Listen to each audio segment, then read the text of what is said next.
Hello बच्चों, let's see the question. The question says a radioactive sample S1 having an activity of 5 microcurie has twice the number of nuclei as another sample S2 which has an activity of 10 microcurie. The half-lives of S1 and S2 can be. तो बच्चों यहाँ पे देखिए हमें given है radio active sample S1 की जो activity है, तो हम उसे R1 लिखेंगे।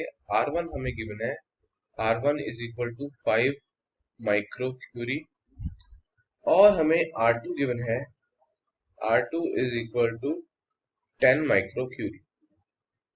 ठीक है, उसके बाद हमें गिवन है कि जो हमारे N1 है, ठीक है, तो एक्टिविटी हमें गिवन है, एक्टिविटी तो यहाँ पे हम लेट कर लेंगे एक्टिविटी N, और हमें यहाँ पे गिवन है कि जो हमारा S1 है उसके जो नंबर ऑफ न्यूक्लियई हैं वो ट्वाइस है किसके, S2 के। तो यहाँ पे हम लिख सकते हैं N1 is equal to 2 times of N2। Now हमें पता है कि लैम्डा n किसके इक्वल होता है, lambda n is equal to r।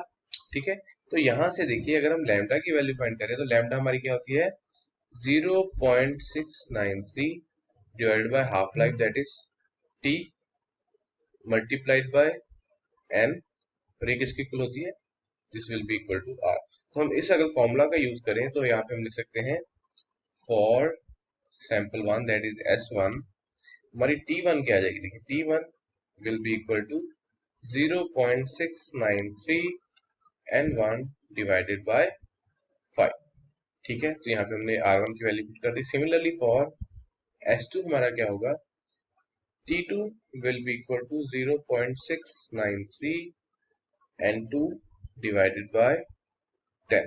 ठीक है, तो ये हमारी इक्वेशन 1 लेट करते हैं, ये हमारी हो जाएगी equation number. Now by dividing 1 and 2, dividing यहाँ लिखते हैं फ्रॉम 1 एंड 2। देखिए अगर 1 एंड 2 को डिवाइड करें तो हमें क्या मिलेगा, T1 divided by T2 will be equal to, देखिए किसके इक्वल होगा यहाँ पे, तो यहाँ पे जो N1 है उसको अगर हम कन्वर्ट कर दें किसमें, N2 में, तो यहाँ पे देखिए N1 की जगह हम यहाँ पुट कर दें N2। तो एक मिनट इसे हम लेते हैं, इसे हम फर्दर लिखते हैं, this is 0.693 N2 divided by 5। ठीक है, तो ये अगर हम करें तो ये हम इसे इक्वेशन 1 लिख करेंगे।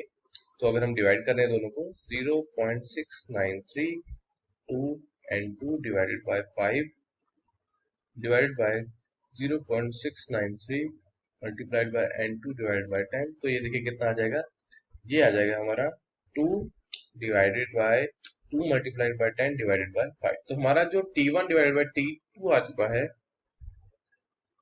वो कितना आया है, दैट इज 20 डिवाइडेड बाय 5।